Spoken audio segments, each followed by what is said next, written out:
Alors le Zohar de ce matin, Parashat Miketz. Vayaker Yosef et Echav, vehem lo ikiru. Le Zohar vient expliquer le verset. Yosef est devenu le vice-roi. Yosef, il commence à vendre la récolte en monde entier. Et Yosef sait que ses frères vont descendre en Égypte pour acheter. Alors il attend. Il attend. Et voilà qu'ils arrivent. Il y a une famille en Canaan. Et ils arrivent. Yosef reconnaît ses frères. Vehem lo ikiru. Mais eux l'ont pas reconnu. Rachid dit comment c'est possible? Quoi, tu ne reconnais pas ton frère? Même si tu vas à ton frère après 20 ans que tu ne l'as pas vu, tu vas le reconnaître. Il a dit non, Rachid. Quand il est sorti, il avait 17 ans, il n'avait pas de barbe. Maintenant, il a 39 ans et quelques. Ken? Il a changé. Il a changé. Ken? Dans ce cas, ils l'ont pas reconnu. Alors, il a changé. Il est habillé comme un Égyptien. Il parle comme un Égyptien. Alors, ils l'ont pas reconnu. Viens, Rabbi Lazar Patar, Lama ira bimera, avon akeva isubeni. Dit David Amelech, pourquoi j'ai peur? Ça doit être à cause de mes péchés. Qui veut dire quoi? Vous savez que la plus grande maladie de la société aujourd'hui moderne, c'est l'anxiété. Les gens font l'anxiété, ils ont de peur. Le gars, il a peur de retourner en arrière. Il marche dans la rue, il regarde. Wow, qu'est-ce que tu as? Je sais pas. J'ai peur. Je marche, j'ai peur. On me parle, j'ai peur. J'ai peur pour ma femme, j'ai peur pour mon travail, j'ai peur. Waouh. Qu'est-ce qu'il y a? Pourquoi tu es anxieux? David Amelech te dit pourquoi? Lama ira. Pourquoi j'ai peur? Avon akevai. C'est mes péchés qui me font peur. Et le Zohar ici nous explique. Tahazé. Viens voir. Quand quelqu'un s'impurifie, l'impureté le fait peur. Et il nous donne une recommandation. Tahazé. Première chose que tu dois faire, tu te lèves le matin, dis le soir, tu dois faire netila. Tu dois te laver les mains. Ken? Les shalata yamina al smala. Pour que la droite, qui est la bonté, surmonte sur la rigueur. Alors tu remplis l'eau avec la main droite, dis le soir. Tu le passes al smala, tu le passes la main gauche. La main gauche, elle verse sur la main droite, elle le purifie. Ensuite, tu purifies la main gauche, droite, gauche, 3 fois. Okay? De chaque main, un côté de chaque main. Et tu enlèves l'impureté de tes mains. Regardez, qu'est-ce qu'il nous dit le Shulchan Aruch. Le Shulchan Aruch, c'est pas un livre de Kabbale. Le Shulchan Aruch, c'est halakha. Okay?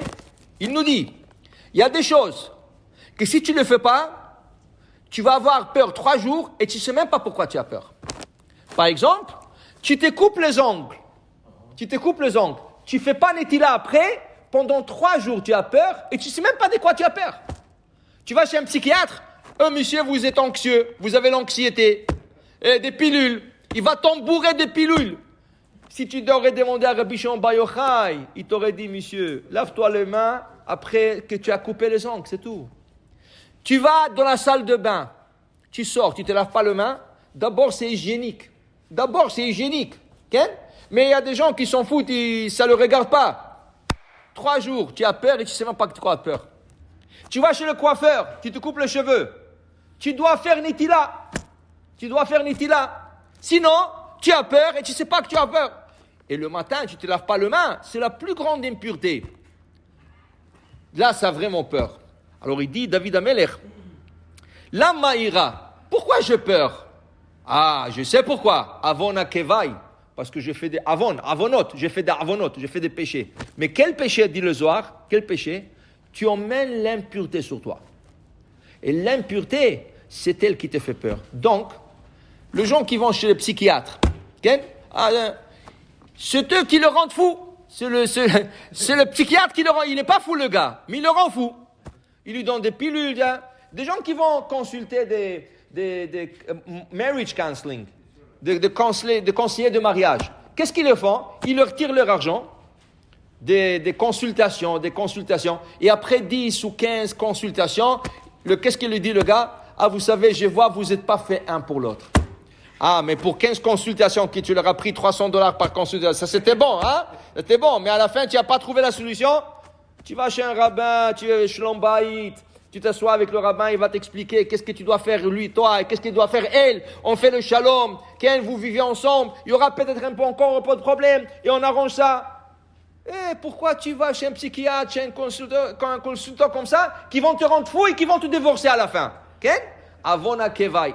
Les gens, ils ont des problèmes, mais ils cherchent la solution. La solution, c'est pas là-bas. La solution, c'est ici, dans la Torah, dans le Zohar, dans la Gemara, dans le Chumash. Étudier, se purifier, ça emmène la pureté à une personne. Et c'est justement pourquoi le Maccabi, qui avait le droit d'allumer la Hanoukia avec l'huile impure. Vous savez que la halakha est, si la majorité du peuple d'Israël est impur, tu peux faire le service de Beth Amikdash dans l'impureté.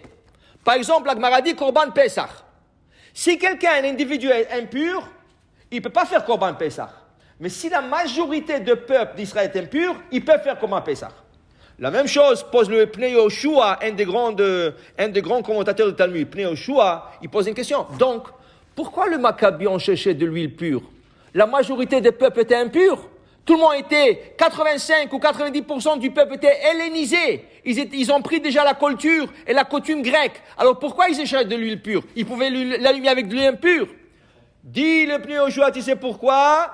C'est vrai, c'est cachère. Mais ils voulaient emmener la pureté dans le peuple d'Israël. S'ils l'auraient allumé comme ça dans l'impureté, les gens seraient restés comme ça encore. On aurait allumé une année ou deux. Ils voulaient emmener la pureté d'un grand coup. Un grand coup, ils ont cherché tout le moyen et l'huile jusqu'à qu'ils ont trouvé le parkatan, la petite fiole de l'huile qui a allumé les générations, pas leur génération, les générations jusqu'à la venue du Mashiach, jusqu'à aujourd'hui, que même les gens laïcs en Israël, ils allument la Hanoukia, grâce qu'ils ont insisté de faire ça dans la pureté. Baruch Adonai Le'olam. Amen ve Amen.